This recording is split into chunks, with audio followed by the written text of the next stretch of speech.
Good morning, everyone, and welcome to Think Future.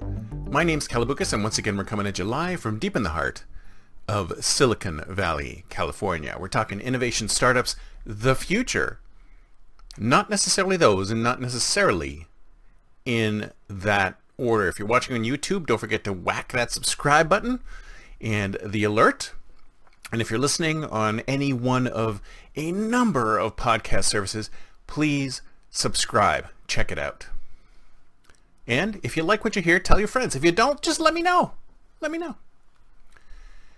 So I've been binge watching a lot of old sci-fi. Binge watching and binge reading a lot of old sci-fi because I'm finding a lot of the old sci-fi to be really, really interesting. Really, really prescient. It's amazing how accurate some of these practitioners of sci-fi. I was reading a story the other day that was from 1970. This author wrote this story in 1970, and he was talking about a future time in which we all hated each other so much we couldn't physically be in proximity of each other and could only interact through screens.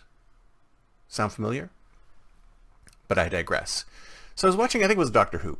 And Doctor Who, everyone who's not familiar with Doctor Who, it's about this time-traveling Time Lord, and he can travel in time and space, and he has companions with him. And I was watching a classic episode of Doctor Who on, I think it was Pluto TV. And they were coming into this society. And it was a society, there were two different societies on this planet. And they were landing in the society. It was this old school police box. It's a big blue box.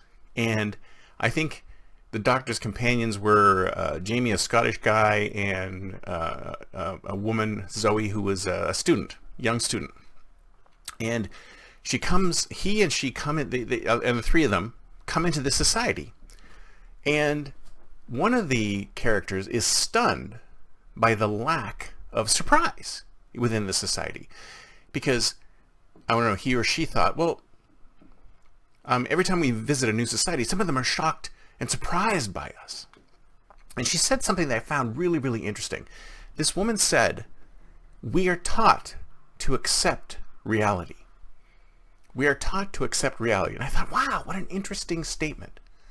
Because I think that's one of those things that we are not taught to do. We are not taught to accept reality. Now, some people could argue that the reason why we're not taught to accept reality is because we want to change reality. Because we're ambitious. We don't like reality the way it is, so we want to do something with it. We want to make it better, or we want to bend it to our ends. But if you notice what happened there is that she was not surprised by the existence of these space travelers because she was taught to accept reality. So if you think about it, that means objective reality. So in objective reality, it is what it is. Reality is reality. So she was unsurprised by this objective reality that was presented to her.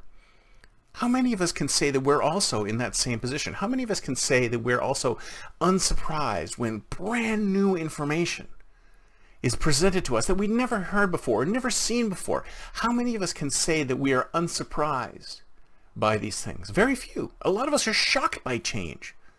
We hate change. And one of the reasons why we hate change is because it upsets the little bubble of reality that we've created for us.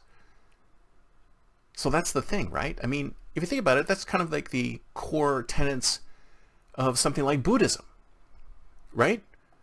Things change all the time in our world. It is our reaction to those changes that allow us to determine our actions. What are our actions in reaction to those changes? Changes occur all the time. Things are presented to us all the time that we do not understand.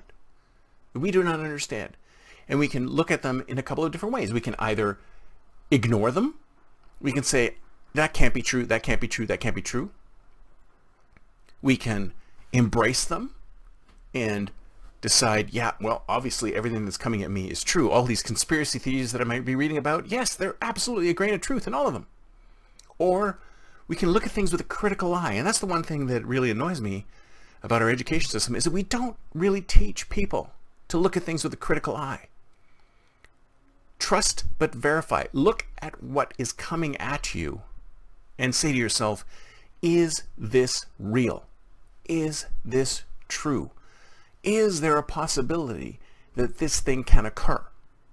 How should I act when this comes in front of me? When this change appears before me, should I accept it and verify it and confirm it and then determine that it is what it is and go on with my life and revise my life in the way I can in order to deal with this new eventuality?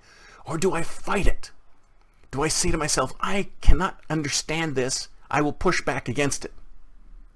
Or do we just simply understand that this change has come across, this is reality which is in front of us, and we have to learn to deal with it the best that we can?